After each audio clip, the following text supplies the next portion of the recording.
अस्सलाम वालेकुम my YouTube family, कैसे हैं आप सब। उम्मीद करती हूँ आप सब खैरियत से होंगे और मैं भी बिल्कुल ठीक हूँ।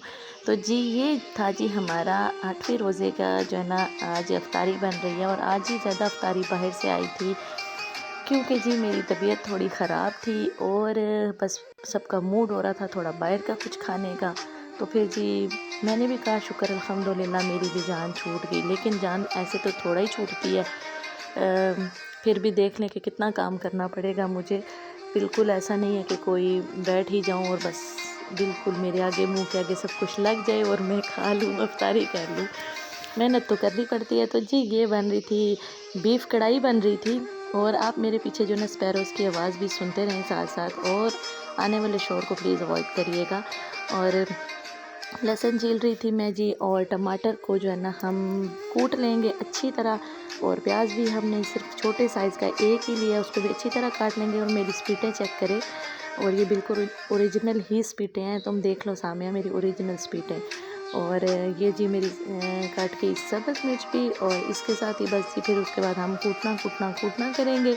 और फिर कूटने के बाद जी हमारी कढ़ाई बनेगी। और जी कढ़ाई जो है ना, जैसे अक्सर लोग थोड़ी चर्बी चर्बी वाली कढ़ाई खाते हैं जिसमें मतलब उसकी अपनी चर्बी का ही जो ऑयल निकलता है, घी, वो उसी में पकी होती है। तो मुझे ऐसे बिल्कुल भी नहीं पसंद। वैसे मुझे बीफ पसंद है, लेकिन अगर वो इसमें ज़रा सी भी चर्बी का फ्लेवर उसके ऑयल का, घी का आए तो मैं वो नहीं खाती। और मटन तो मैं खाती ही नहीं हूँ।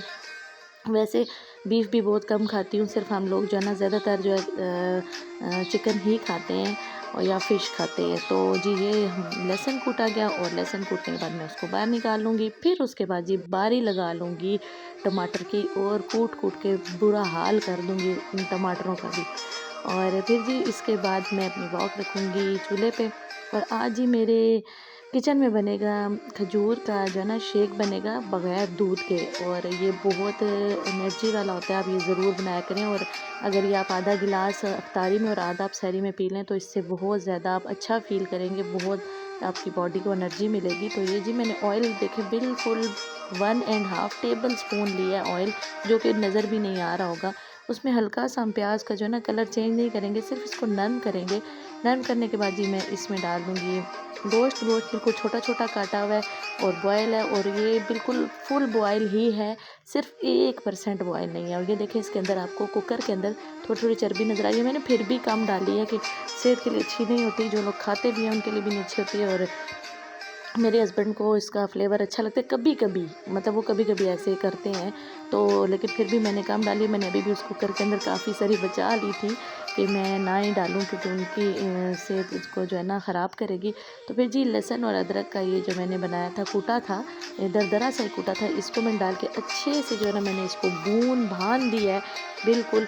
और देखें अभी इसमें ऑयल कितना ज़्यादा हो जाएगा, क्योंकि जैसे जैसे वो चर्बी जो है ना वो मेल्ट होती जाएगी। फिर जी ज़ीरा चला गया, इसमें नमक चला गया, सुर्ख मिर्च चलेगी, और हल्दी और धनिया पाउडर। और सुर्ख मिर्च मैंने कम इसलिए डाली है कि सब्ज़ मिर्च में भी मैंने डाली है, वो बहुत ज़्यादा तीखी हैं। और उसके बाद हम ब्लैक पेपर भी डालेंगे। फिर जी इसमें 2 अदद बड़े साइज़ के टमाटर चलेंगे। फिर जी जो थोड़ी सी बच गई थी यखनी वो चलेगी।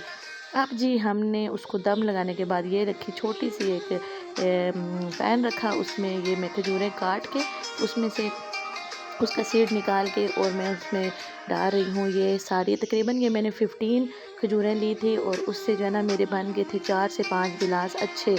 और फिर उसके बीच में मैंने पानी को बॉयल किया। और ये जी मेरी कढ़ाई बिल्कुल रेडी हो गई थी। भुनने के बाद उसके ऊपर मैंने थोड़ी सी फिर सब्ज़ मिर्चें एक अदद, और बाकी मैंने धनिया डाल के उसको साइड पे कर दिया। कढ़ाई मेरी तैयार होगी बीफ कढ़ाई। और ये जी फिर बॉयल होने के बाद थोड़ा सा मैंने इसको ठंडा किया, क्योंकि ऐसे तेज़ गर्म में जो है ना वो जूसर को भी वो फटने का, क्योंकि भाप हो जाए तो खदशा होता है।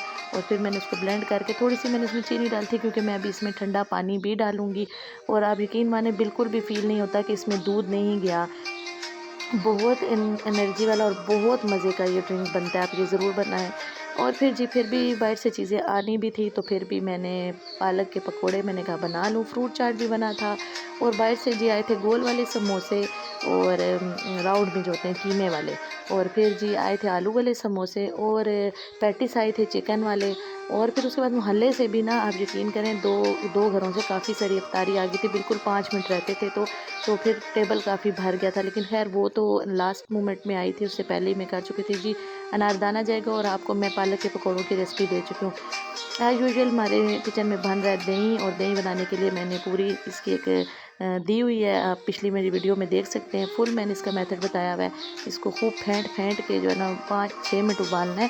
फिर उसके बाद इसको चूल्हे से नीचे रख के भी अच्छी तरह फेंटना है। ये आधा किलो दूध है।